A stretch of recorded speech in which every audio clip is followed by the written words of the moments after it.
বিএনপির নেতাদের সরকারের এবং পুলিশের অভিযোগ অপহরণের গেম অপহরণের কার্ড খেলার চেষ্টা করছিল জামাত ইসলাম। গত 23 দিন ধরে শিবিরের একজন কেন্দ্রীয় নেতা তিনি হারিয়ে গেছেন, গুম হয়ে গেছেন, অপহরণ করা হয়েছে।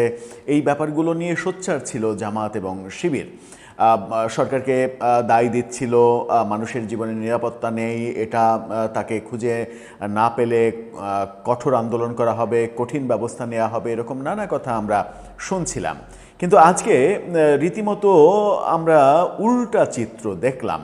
যারা ধর্মের নামে রাজনীতি করে তারা এইভাবে মিথ্যা কার্ড অপহরণ কার্ড কেন খেলবে সেই প্রশ্নটা সামনে এসেছে। এবং জানা গেল যে সেই শিবির নেতা একজনের সঙ্গে প্রেম করতেন, ছলনা করেছেন, তার সঙ্গে খারাপ সম্পর্ক তৈরি করেছেন, ভ্রূণ নষ্ট করেছেন এবং মামলা হয়েছে। এবং সেই মামলায় আজকে তাকে অ্যারেস্ট করা হয়েছে এবং পুলিশ বলছে যে অপহরণ হয়নি, তিনি নিজেই পালিয়েছিলেন, গা ঢাকা দিয়েছিলেন এই মামলা থেকে বাঁচার জন্য। ওদিকে কুলকিনারা না পেয়ে তড়িঘড়ি করে শিবিরের কেন্দ্র থেকে তাকে বহিষ্কার করা হচ্ছে। আদতে কি হচ্ছে? রাজনীতির নামে যারা নর্মাল রাজনীতি করেন তাদের কথা আলাদা, যারা ধর্মের নামে রাজনীতি করেন তারা রাজনীতির নামে এরকম মিথ্যা বয়ান, মিথ্যা প্রোপাগান্ডা এগুলো কেন দেবেন? তাদের তো নৈতিক অবস্থানটা খুবই তীক্ষ্ণ এবং কি বলবো, সুদৃঢ় থাকা উচিত। কি হলো তাকে নিয়ে, এই শিবির নেতা জিসানকে নিয়ে কি হলো, চলুন একটু জেনে দেখি কি বলছে গণমাধ্যম, কি বলছে পুলিশ, কি বলছে সরকার। থাকবেন পলিটিক্স টিভির নিয়মিত আয়োজনে।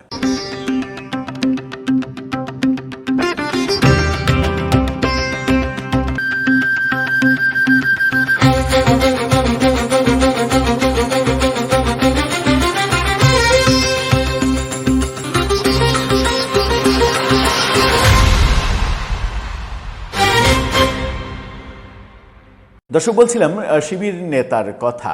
শিবিরের কেন্দ্রীয় নেতা গত 23 দিন ধরে নিখোঁজ, অভিযোগ করা হচ্ছিল তাকে গুম করা হয়েছে, অপহরণ করা হয়েছে।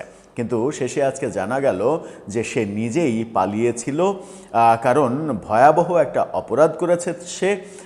একজন নারীর সঙ্গে অবৈধ সম্পর্ক তৈরি করেছে, প্রেমের নামে তাকে প্রেগন্যান্ট করেছে এবং তার ভ্রূণ নষ্ট করার অভিযোগও করা হয়েছে। ভয়াবহ অভিযোগ।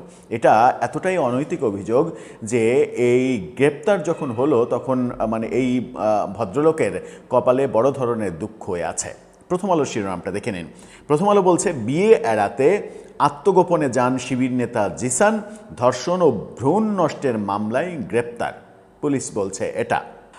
কুমিল্লার দাউদকান্দি থেকে নিখোঁজ হওয়ার পর একদিন পর লাকসামে উদ্ধার ছাত্র শিবিরের কেন্দ্রীয় নেতা জিসান মিয়া প্রধানের বিরুদ্ধে ধর্ষণ ও জোর করে ভ্রূণ নষ্ট করার অভিযোগে মামলা হয়েছে। একদিন বলা হচ্ছে, আসলে একদিন না, 23 দিন ধরে এই নিখোঁজ নাটকটা চলছিল।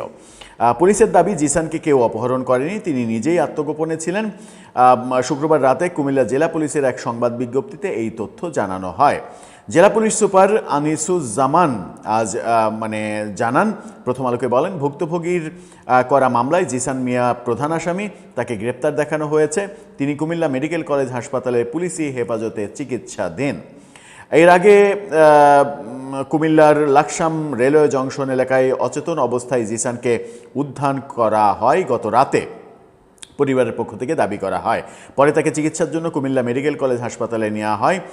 জিসান মিয়া 28 বছর বয়স, ইসলামী ছাত্র শিবিরের কেন্দ্রীয় সহকারী আন্তর্জাতিক বিষয়ক সম্পাদক এবং সংগঠনটির কুমিল্লা জেলা পশ্চিম শাখার সাবেক সভাপতি। বড় নেতা, অনেক বড় নেতা। পুলিশ সূত্র বলছে 11 জুন রাতে জিসান নিখোঁজ হয়েছেন জানিয়ে তার চাচাতো ভাই রাসেল আহমেদ দাউদকান্দি মডেল থানায় একটি সাধারণ ডায়েরি করেন। এই ডায়েরিটা অনেক পরে হয়েছে, কিন্তু গত অনেক দিন থেকে এই নিখোঁজের ব্যাপারটা শোনা যাচ্ছে, আমরা দেখছি। জিডির পর জেলা পুলিশের একাধিক দল তাকে উদ্ধারে তৎপর হয়। অনুসন্ধানকালে পুলিশ জানতে পারে কয়েক মাস আগে ফেসবুকের মাধ্যমে এক বিধবা নারীর, 25 বছর বয়স্ক এক বিধবা নারীর সঙ্গে জিসানের পরিচয় হয় এবং তাদের মধ্যে প্রেমের সম্পর্ক গড়ে ওঠে। পুলিশের ভাষ্য, প্রেমের সম্পর্কের জেরে অন্তঃসত্ত্বা হওয়ার পর জিসান ওই নারীকে ভ্রূণ নষ্ট করার জন্য চাপ দেন এবং এক পর্যায়ে ওষুধ সেবনের মাধ্যমে গর্ভপাত ঘটানো হয়, ঘটনা ঘটিয়ে ফেলেছেন। পরে ওই তরুণী জিসানকে বিয়ের চাপ দিলে তিনি 12 জুন বিয়ে করবেন বলে সম্মতি দেন। তবে বিয়ে এড়াতে তিনি তার আগেই নাটক সাজিয়ে সরে পড়েন।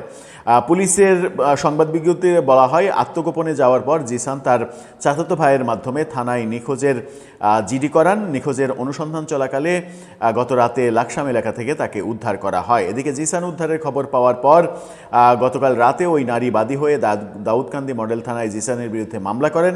মামলাটি নারী ও শিশু নির্যাতন দমন আইনের ধারায় করা হয়েছে। এই ঘটনায় ধর্ষণ এবং ভ্রূণ নষ্টের অভিযোগ আনা হয়েছে। কুমিল্লার সহকারী পুলিশ সুপার খলিলুর রহমান বলছেন, প্রাথমিক তদন্তে নিশ্চিত হওয়া গেছে যে জিসানকে কেউ অপহরণ করেনি, তিনি নিজেই আত্মগোপনে চলে গিয়েছিলেন। এক নারীকে ধর্ষণ এবং নারীর সঙ্গে প্রতারণামূলক ঘটনার অভিযোগে তার বিরুদ্ধে মামলা হয়েছে। মামলায় যে অভিযোগ সেটা তো বললাম। এদিকে এই ঘটনা মানে চমৎকার হেডিং দিয়ে খবর হচ্ছে বিভিন্ন গণমাধ্যমে। প্রথম আলো আরেকটা খবরে বলছেন যে প্রেম করার অপরাধে জিসানকে বহিষ্কার করেছে ছাত্র শিবির। প্রেম করা তো আর অপরাধ হতে পারে না, কিন্তু প্রেম করে যে কাজটা তিনি করেছেন সেটা মহা অপরাধ, এবং এই অপরাধের সর্বোচ্চ শাস্তি কি আমি জানি না, তবে সর্বোচ্চ শাস্তি অবশ্যই হওয়া উচিত। ধর্ষণ এবং মানে ভ্রূণ নষ্ট করা মানে হচ্ছে একটা জীবনকে শেষ করা। একটা জীবনকে শেষ করার কি শাস্তি বাংলাদেশের 302 বিধি অনুযায়ী সেটা আমরা জানি। যেটাই হোক না কেন তার প্রকৃত শাস্তি হোক, এবং মানে ধর্মের নামে, রাজনীতির নামে এই ধরনের কর্মকাণ্ড যেন না চলতে পারে।